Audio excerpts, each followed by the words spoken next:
Hello everyone, welcome to City Talk. I'm Thermice Bevelle.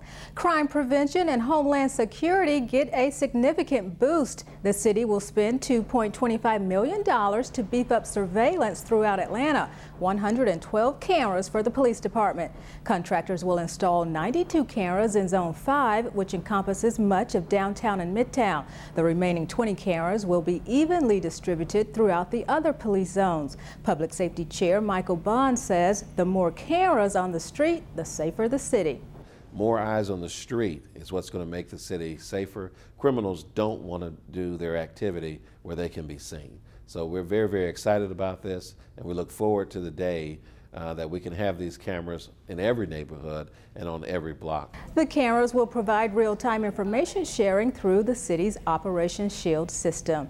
Advanced voting in Georgia for the presidential election. Turnout was heavy in several locations around the metro area.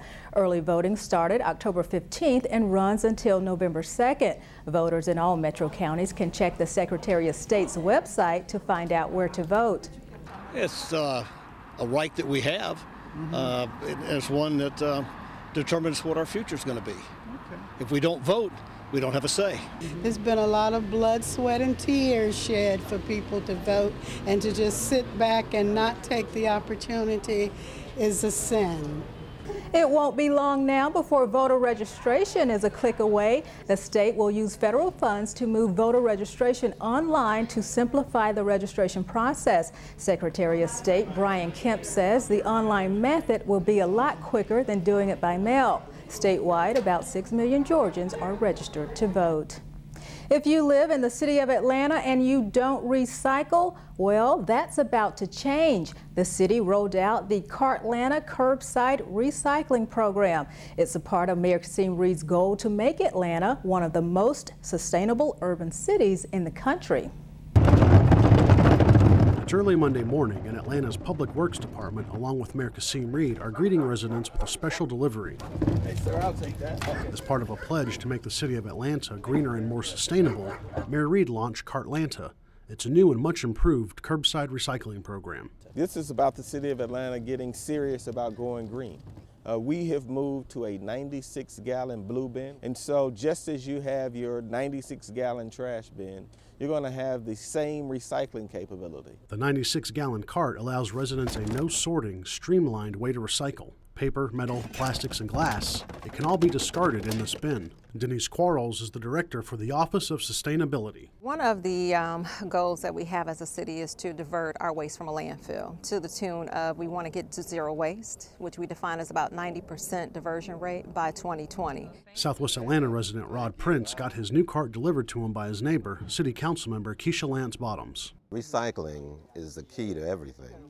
You know, the planet is in trouble. And by recycling here, the little bit that we do, we're helping the planet, plus we're helping the city. I think I shocked Dwayne a bit when I got to his house at 7:30, but I'm passionate about this. This is a space that we've got to go into boldly. We're going green. Senior citizens helped the mayor with his goal for a greener city. 60 seniors volunteered at the old Adamsville Rec Center to fill thousands of bags with information about the new recycling program. These bags are attached to every residential cart. District 10 Councilman C.T. Martin thanked the seniors for their part in helping the city move forward in going green. Experts say Atlantans send 96,000 tons of trash to landfills every year, costing the city about $7 million. Cyclists near Tech Square can now ride with more ease. Enhancements allow riders to safely cross the intersection of 5th Street and West Peachtree. Mayor Reed says adding infrastructure for alternate forms of transportation improves the city's outlook. These buffered bicycle lanes, protected cycle tracks, and shared use pass will connect city neighborhoods to regional job and activity centers. Reed also announced a new smartphone app called Cycle Atlanta. The application allows bikers to connect with the planning department to make the city aware of any areas that could use improvements. It's available on both Android and Apple phones. A bike expo in the City Hall atrium. City officials encourage biking rather than driving to work. The city plans to add 34 miles of biking infrastructure over the next 3 years. Some of the projects include new bicycle lanes along Auburn and Edgewood Avenues and a two-way track between Centennial Olympic Park and Freedom Park. Atlantans hungry for alternative fuels now have a new option to feed their appetites. Clean Energy Fuels has a new natural gas station off Whitehall Street in downtown. This is the company's 5th natural gas station in the metro area. Alternative fuels play a big part in the Reid administration's push for a greener Atlanta. A solar-powered charging station for electric vehicles opened in Midtown last year. This technology and the promotion of its use will help Atlanta achieve the goals set forth in our Power to Change sustainability plan and become a leading sustainable city. The city will break ground in February for 2 new stations that support a fleet of natural gas operated garbage trucks. Atlanta hopes to convert all city-owned garbage trucks to natural gas over the next several years. Councilman Aaron Watson has a Live Smarter, Live Better initiative to encourage Atlantans of all ages to embrace healthy eating habits, exercise, and eco-friendly practices. Watson wants Atlanta to be a greener, healthier, and physically active place to live and work. Living Smarter includes a series of bike rides, making better environmental choices, and eating healthy. Through this program, Watson hopes to energize citizens to think, move, and connect with others. Government officials from the West African nation of Senegal pay a visit to Atlanta. The stop at City Hall was the first leg of a week-long tour. The officials traveled to Atlanta as guests of a local consulting firm. The dignitaries toured the Atlanta Fulton County Water Treatment Plant to get ideas on how to improve their water sewer system. Water supply and sanitation in Senegal is characterized by a relatively high level of access compared to other sub-Saharan African nations. Vine City's Walmart is hiring for full and part-time positions. Job seekers can apply in person at kiosks, online at walmart.com, or at the Hiring Center on Martin Luther King Jr. Drive. The Hiring Center is open from 8:30 to 4:30 Monday through Friday. Applications will be screened before in-person interviews are granted. The store opens in January. Every year, the Atlanta Police Department invites retired officers to Grant Park for the Jenkins Lee Roundup. The pavilion at Grant Park was the stage for the 35th annual gathering of former cops. Retired officers came from across the state to catch up with old colleagues and to get a sense of what APD is up to these days. For retired Lieutenant Donna Burns, it's a chance to offer new recruits some advice. Find you a good mentor, because there will be times when you will need someone to guide you along the way and keep you encouraged. The department should have 2,000 officers by early next year, making it the largest force in the city's history. Thank you. Well. Atlanta Fire Rescue teams up once again with the Muscular Dystrophy Association. The boot drive kicked off at Fire Station 13. With boots in hand, the fire department will lend its support to raise money to help families fight neuromuscular diseases. The fundraiser also benefits the Gold Shield Foundation, which helps injured firefighters and police officers. We have an obligation. Even though we might not always have a firefighter who's off as a result of an injury, we should contribute, because we don't know when the next Atlanta firefighter will be injured in the line of duty and will be in need of those resources. This is the 52nd year Atlanta Fire Rescue has helped the Muscular Dystrophy Association with its annual boot drive. Former Atlanta Mayor Sam Massell has one more award to add to his trophy case, the 4-Pillar. The Council for Quality Growth is the latest to sing his praises. The organization is a trade association that promotes economic development. It honors leaders who show exceptional commitment to the community. Massell, a lifelong resident of Atlanta, worked in real estate, politics, tourism, and association management. He is currently president of the Buckhead Coalition, a nonprofit civic organization. Councilman H. Lamar Willis knows what it's like to be a kid in Atlanta. He grew up here. That's why he keeps up with Atlanta's youth. That familiar sound comes once a year to the McGee Tennis Center, along with Young Horse Play and a week of fun. It's Councilman Willis's annual Swing into Spring tennis camp. Another thing he does for kids is keep them motivated. He likes to keep their spirits up. What we hope for them is that they will see that it only gets better, the higher they achieve and the more they excel, that life only gets better. Serving on committees and making his rounds about town keeps him busy. Councilman Willis is with us today. It's a pleasure to have you. Thank you for being here. Thank you for having me. The Allison Court Apartments, you were glad to see the city tear that down. I was. I grew up in Southwest Atlanta, and Allison Court had long been, I think, a long-standing issue for the city.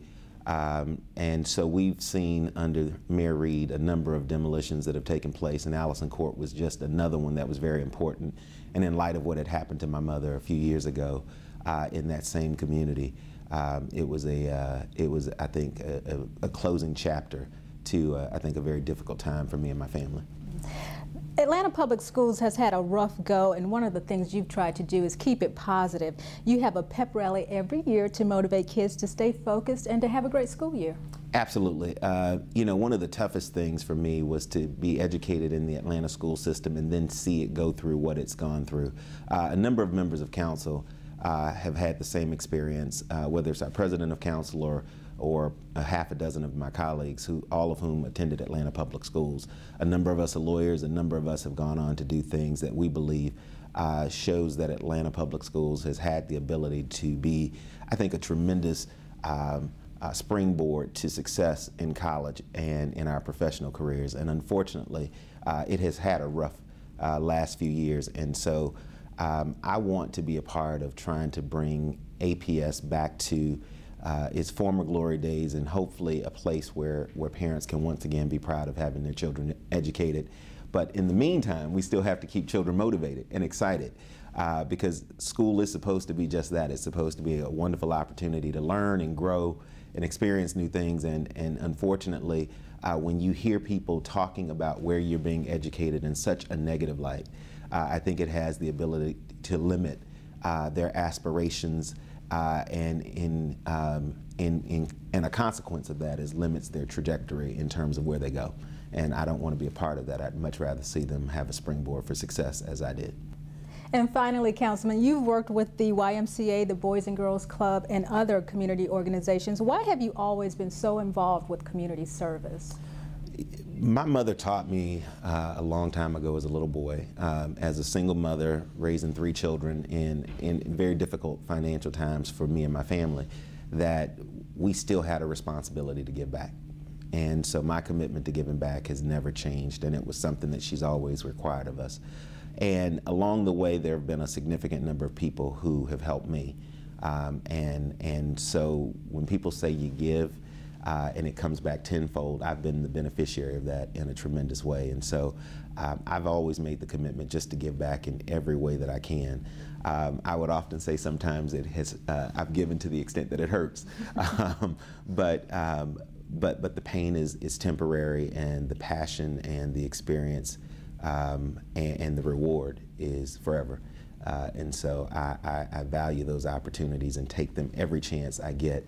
And in fact, I tell people it's the best part of this job is to give back to young people and to really try to help communities grow and young people grow into their full potential.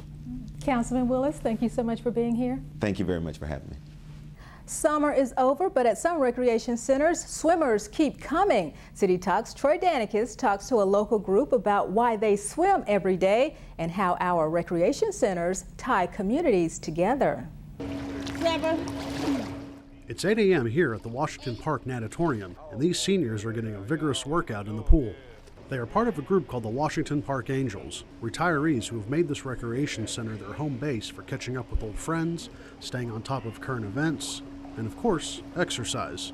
Well, I have old sports injuries, bad shoulder, bad elbow, bad knee. Retiree Charles Ambrose has been coming to the natatorium for the past 3 months. He says his new daily routine is already paying off. And it helps all of it as far as range of motion and so forth. We have a group of a good group of 10 to 12 retirees work out about an hour, hour and a half doing group aerobics and just regular exercises in the pool. And it's not just exercise that is beneficial for these angels. According to research from the University of Chicago, seniors who stay socially engaged are 3 times more likely to be in good or excellent health. Fitness first, you want to be healthy, but just socializing, meeting people, staying vibrant, instead of staying in the house at your later age in life, you come into the pool and, having a great time. And it's been very good for me. And I have a lot of pep and energy to do what I have to do the rest of the day. For City Talk, I'm Troy Danicus. We can now travel between the Carter Center and Piedmont Park via the Atlanta Beltline's East Side Trail. The project links neighborhoods from Emmons Park to Virginia Highlands and all points in between. This is the Beltline's biggest opening yet. The 2¼ mile trail is 14 feet wide and features space for an exercise station and public art. The trek also connects the Path Foundation Trail that runs between downtown and Stone Mountain. Councilman Kwanzaa Hall says the opening of the trail is the culmination of 4 years of hard work that included volunteers helping to clear the area. Over the last 4 years, we've had a chance to just keep the momentum high to get us to this place. We've had more cleanups, we've had bike rides, dog walks, a lantern parade or 2, and now we're able to really do something great and dedicate this trail. The East Side Trail also features 30 acres of landscaped green space. The Atlanta Police Department has a special group of recruits in the academy. The Citizens Police Academy teaches APD procedures and how the department tackles crime. Students also learn what it's like to be an officer through defensive tactics training and zone ride-alongs. Trainees take the course for 12 weeks, and at the end, they become valuable resources for their neighborhoods and the police. The department holds 2 of these academies a year. The next one is this spring. The lives of some residents are a little easier after volunteers come together for Hands-On Atlanta Day. Mayor Reed visited a veteran and his wife as a Home Depot team renovated the couple's house in Carver Hills. Volunteers spent the morning making improvements to the porch and putting on a new roof. The couple gave the mayor a tour. Then he headed off to District 10, where city employees were beautifying a stretch along MLK Jr. Drive. To the young people, I want you to dream and work, but always work harder than you dream. The sky is absolutely the limit for you. I'm from here. I grew up less than 10 minutes from where we stand. So what I've accomplished being mayor is nothing compared to what you all can accomplish. You all are 100% of the future, and you're why we're out here right now. About 100 city employees were in Southwest Atlanta for that project. City employees should feel a bit more relaxed. A health fair at the Civic Center provided some much-needed relief for those accustomed to sitting in one spot all day. Folks took advantage of health screenings for high blood pressure and diabetes. Some even loosened up with a massage. Tom Catulli says some of the most simple exercises can keep you feeling supple. Something that people should do every day is stretch. Constantly stretch, because the more that you stretch, the more you keep your muscles stretched out, and less chance on pulling a muscle or injuring yourself. A tale of personal tragedy opens the eyes of city employees to the Red Cross's work. A recent Lunch and Learn event here at City Hall was dedicated to the Red Cross and how the organization is more than a collector of life-saving blood. 3 years ago, Tiffany Bell and her husband lost their home to a fire. Red Cross volunteers worked to get the Bells back on their feet. Tiffany says the kindness and empathy the volunteers showed her family during that time renewed her hope in humanity and herself. You never see that anymore. A community that doesn't know you but rushes to help you. Is genuinely from the heart. It made me want to be a better person. District 12 residents have a good time in Empire Park. Councilwoman Joyce Shepard joined constituents in the park for Family Day. It was filled with food, fun, and entertainment. Empire Park is one of the city's most underused green spaces. Amenities at the park include 2 tennis courts, a basketball court, a ball field, and a playground. Empire Park is nearly 12 acres on Oak Drive. Some Atlanta area restaurants are grateful for the exposure Taste of Atlanta gives. Over 80 of the best eateries the metro region has to offer converged here in Tech Square to feed hungry crowds. Taste of Atlanta gives restaurant owners a chance to gain new customers by offering folks a taste of what they can expect at their locations. The chef from Jim and Nick's Barbecue defends their 6-time title of Best Taste Most Popular. This is our best advertising of the year. We probably feed a couple thousand people each day down here. For the next 6-7 months, we'll be hitting the restaurants saying, man, I heard about y'all at Taste of Atlanta. I need to come check you out. So that's how we do. Taste of Atlanta is also an earth-friendly event. Last year, the group collected over 10 tons of recyclables. 4 chefs battle for King of the Park. It's a competition between food truck operators to see who reigns as Atlanta's Iron Chef food truck. Councilwoman Yolanda Adrian was a judge for the cook-off. The food truck park had hot shots battling for top honors. And the winner is... Grill the Beast! Grill the Beast won both categories, entree and dessert. Dogwood Festival organizers have something to brag about when they return to Piedmont Park next year. The festival was awarded the gold for its focus on the environment and sustainability. Their eco-village teaches visitors how to live a more sustainable life and points out good examples among the business community. Along with a gold for Best Environmental Program, the festival also snagged 3 additional awards. Councilman Kwanzaa Hall is stressing the importance of keeping it in town. Hall says local restaurants and businesses need our help during this tough economic time. The Keep It in Town campaign puts a spotlight on thousands of small businesses in the city. It's an ongoing effort to get people to spend their money in town. Downtown, Midtown, Sweet Auburn, and many more neighborhoods have residents who are passionate about supporting independent businesses. Hall says when shopping locally, businesses aren't the only ones who benefit. It also provides jobs, and that can go a long way towards strengthening Atlanta's economy.